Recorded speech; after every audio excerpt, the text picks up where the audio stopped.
warahmatullahi wabarakatuh.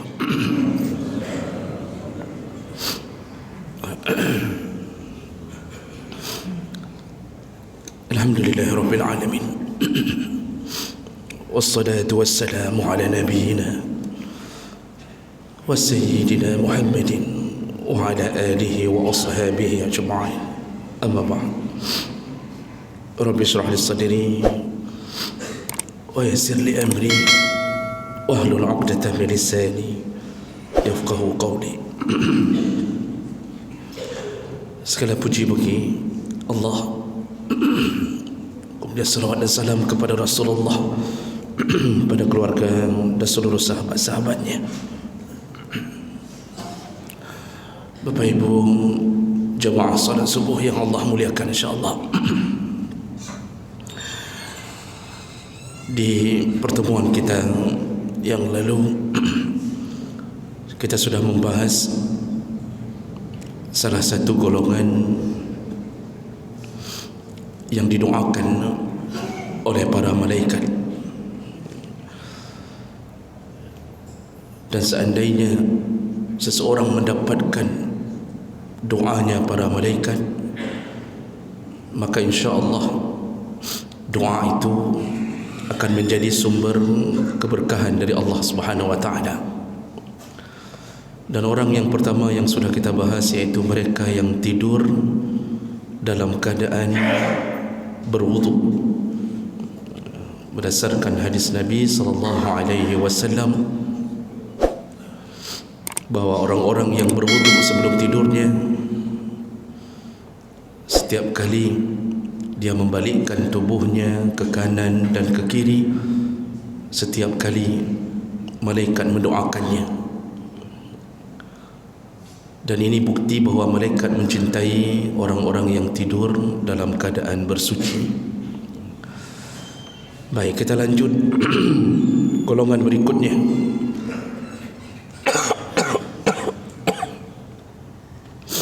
Orang berikutnya yang didoakan oleh para malaikat yaitu orang-orang yang duduk di dalam masjid untuk menunggu waktu salat, atau menunggu dari satu salat ke salat yang lain, dan mereka tidak pulang hanya karena tertahan oleh salatnya. Jemaah Allah Subhanahu wa taala, semua ini berdasarkan keterangan dari Nabi sallallahu alaihi wasallam dalam salah satu hadis riwayat Muslim dari Abu Hurairah radhiyallahu anhu qala qala Rasulullah sallallahu alaihi wasallam inna ahadakum ma qa'ada yantadhiru as-salah fi salatin ma lam yuhdis tad'u lahu al-malaikah Allahumma ighfir lahu Allahumma ighfir lahu Allahumma arhamhu. Ini kata Rasulullah, sesungguhnya seseorang di antara kalian saat menunggu dari satu waktu salat ke salat yang lain, selama dia tidak berhadas, maka malaikat mendoakan orang yang menunggu itu dengan kalimat Allahumma ighfir lahu, ya Allah sayangilah orang ini, Allahumma arhamhu, Allahumma ighfir lahu, ya Allah ampunilah orang ini, Allahumma arhamhu, dan sayangilah orang ini. Ini doanya malaikat kepada mereka yang menunggu salat. Ada kalanya kita menunggu salat datang sebelum awal waktu. Jadi sebelum waktu datang, kita lebih awal dari awal waktu. Kalau waktu maghrib, mungkin kita datang sekitaran jam 6, sedangkan maghrib jam 7 kurang 15. Lalu kita berada di dalam masjid, kita berwudu, salat tahiyatul masjid, boleh ditambah dengan salat sunnah wudu sambil menunggu azan maghrib. Nah, selama menunggu itu itu dihitung pahala salat, kata Rasulullah. Selama menunggu itu dihitung pahala salat. Jadi seakan-akan dia melakukan salat. Dan ini berdasarkan hadis Nabi. Pernah Rasulullah sallallahu alaihi wasallam ketika salat Isya, beliau tidak keluar dari rumahnya, sedangkan sahabat sudah menunggu di dalam masjid. Kebiasaan sahabat menunggu Rasulullah. Ternyata Rasulullah tidak keluar. Dan yang lebih dahsyat, sahabat tidak pulang. Tidak pulang dan tidak ada rencana pulang, karena mereka masih menunggu kapanpun Rasulullah keluar dari kamarnya, karena rumah Rasulullah berdampingan dengan masjid. Mereka akan salat Isya berjamaah.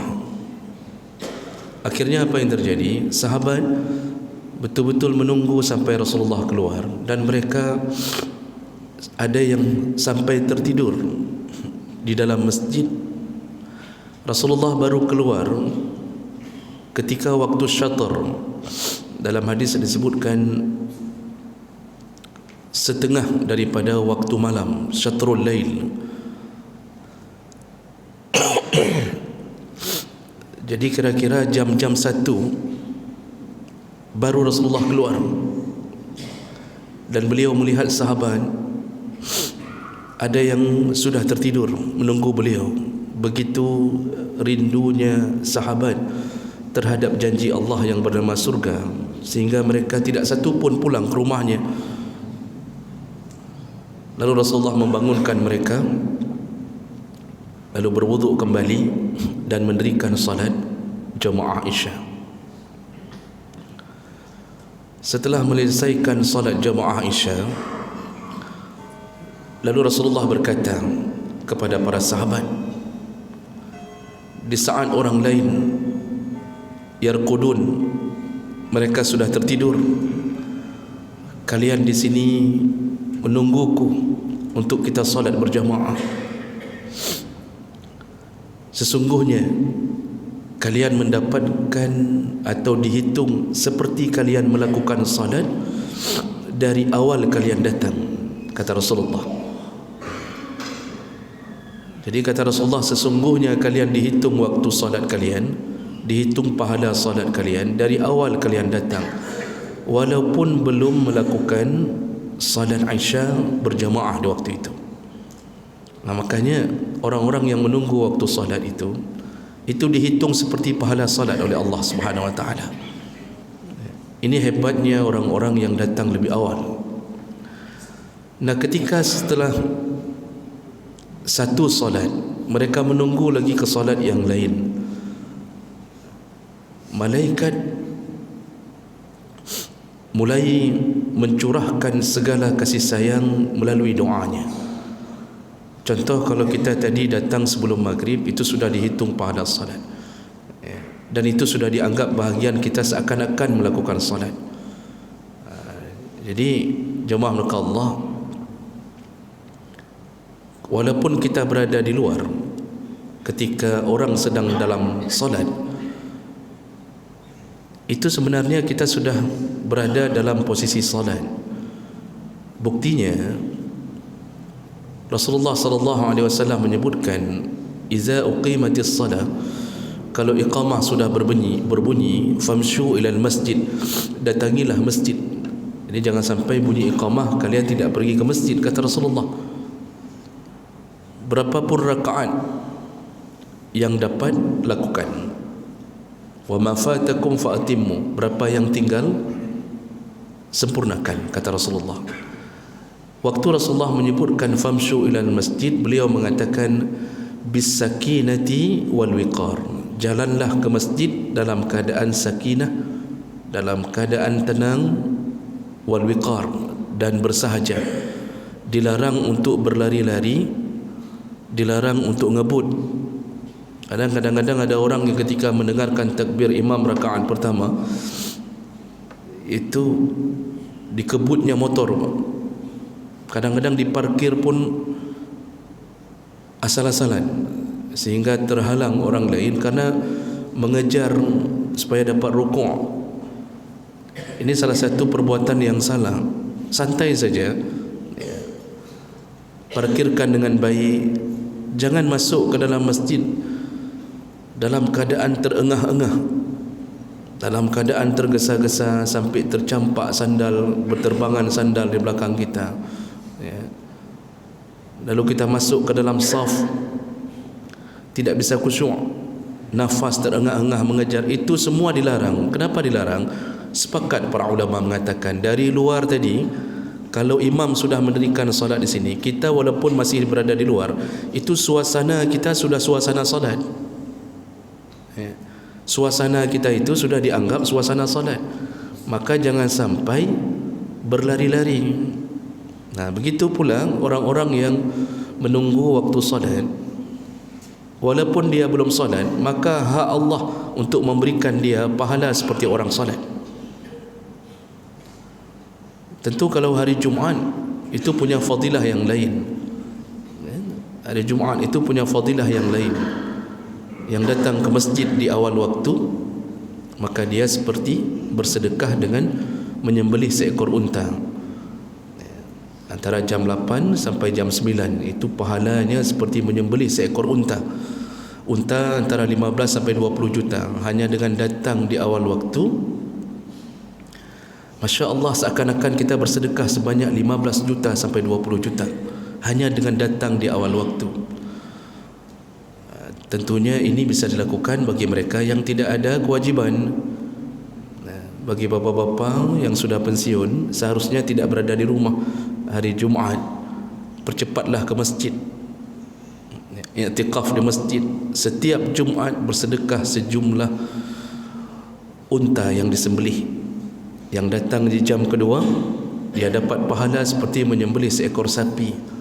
Datang jam ketiga, antara jam 10 sampai jam 11, seperti menyembelih seekor kambing. Datang jam berikutnya, dari jam 11 ke jam 12, seperti berkurban atau bersedekah dengan ayam. Jam berikutnya seperti telur ayam. Kalau yang datang ketika khatib berada di atas mimbar, khatib sudah Assalamualaikum, lalu azan kedua, baru kita datang, malaikat telah menutup catatan pahalanya. Lalu malaikat bersiap-siap mendengarkan khutbah. Maka tidak ada lagi pahala bagi mereka yang datang ketika khatib sudah berada di atas mimbar. Rugilah mereka yang setiap Jumaat melakukan seperti itu. Tip-tip Jumaat teruk ada khatib ada mimbar. Rugilah mereka.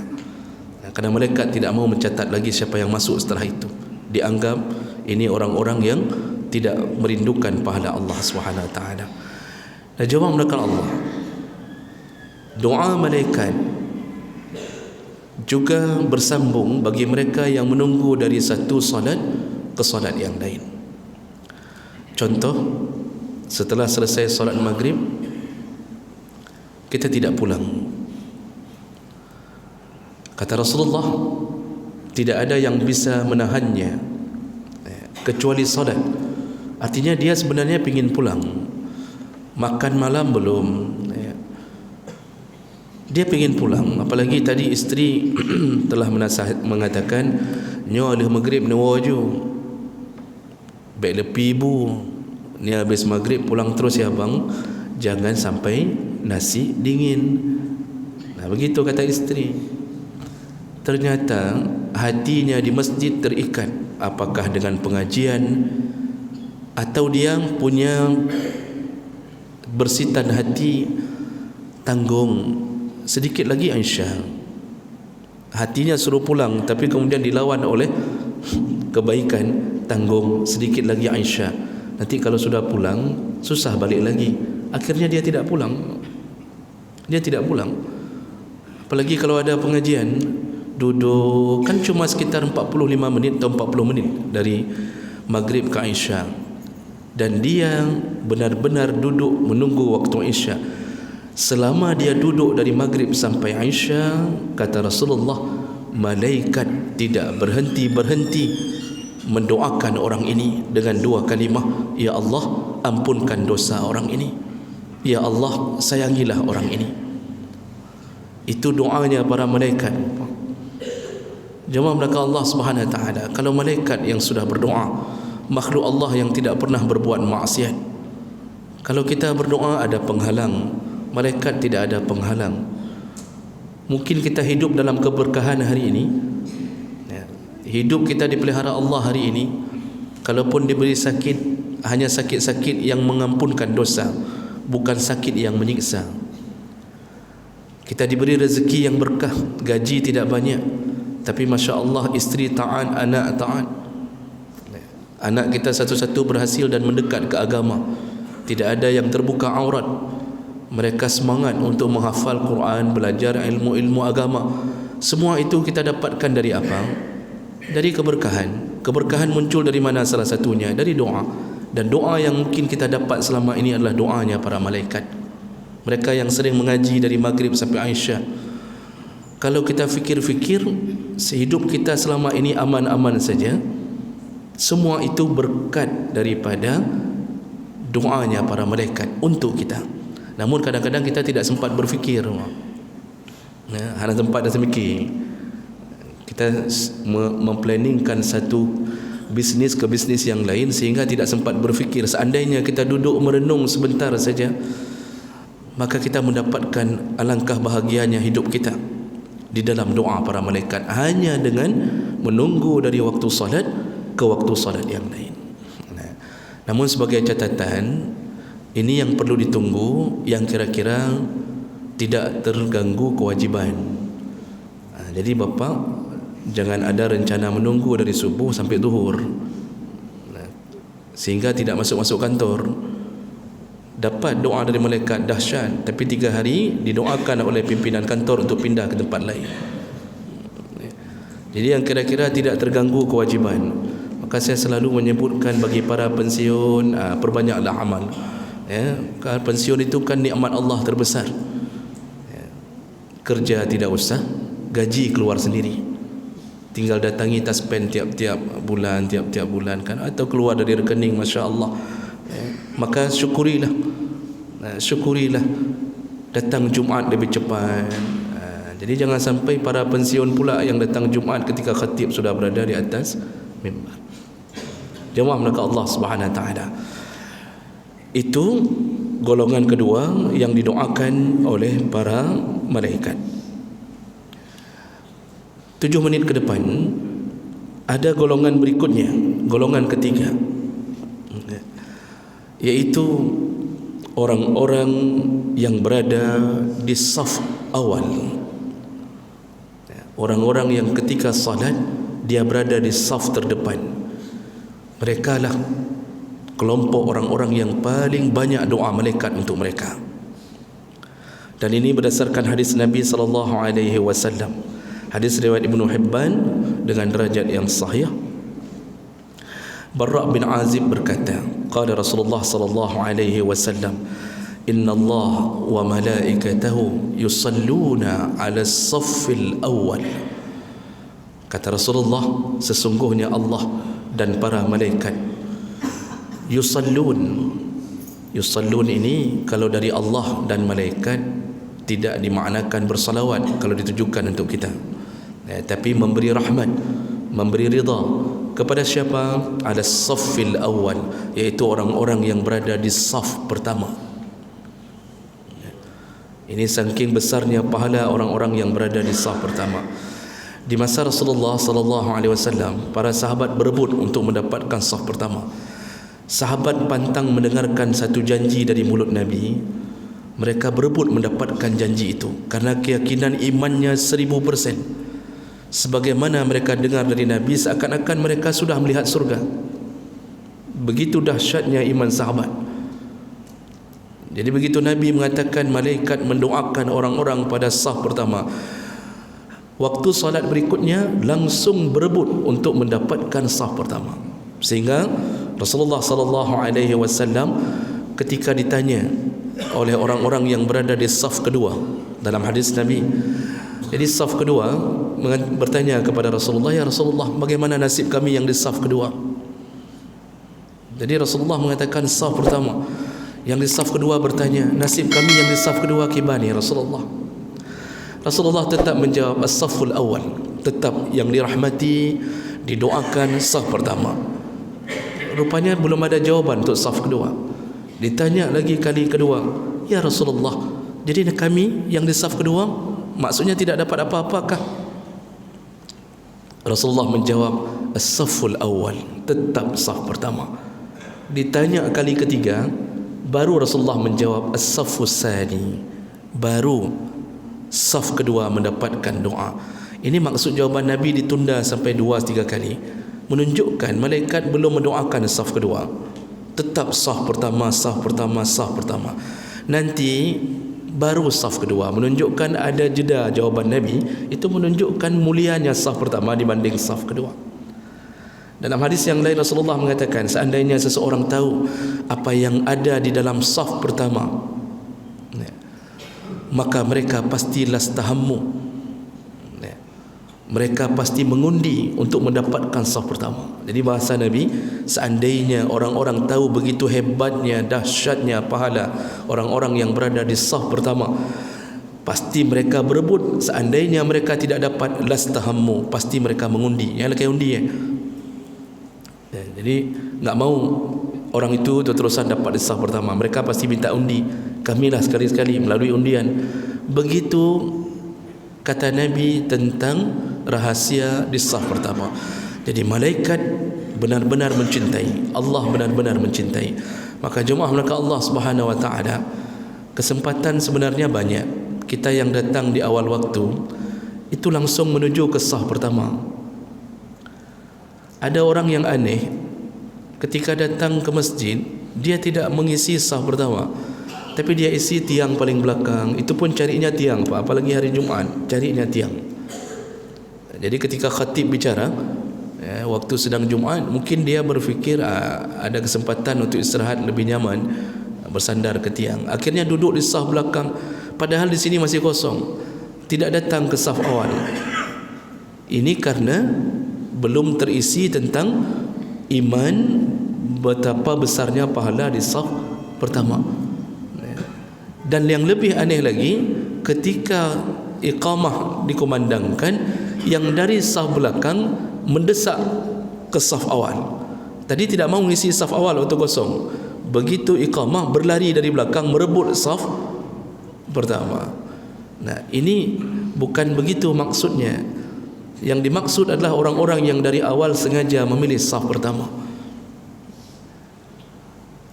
Kalau seandainya, tadi bahasa Nabi, seandainya seseorang tahu, ini menunjukkan orang tidak tahu penuh tentang kemuliaan orang berada di saf pertama. Seandainya orang tahu, kata Nabi, ini menunjukkan besarnya pahala. Nabi tidak memberitahu batasan pahala, besarnya pahala orang yang berada di saf pertama. Maka siapapun yang datang lebih awal ke masjid, penuhilah dulu saf-saf pertama, rebutlah kemuliaan Allah Subhanahu wa taala melalui saf pertama. Jemaah mereka Allah Subhanahu wa taala, inilah yang bisa kita sampaikan di pagi hari ini tentang dua golongan berikutnya yang selalu mendapatkan doa dari para malaikat.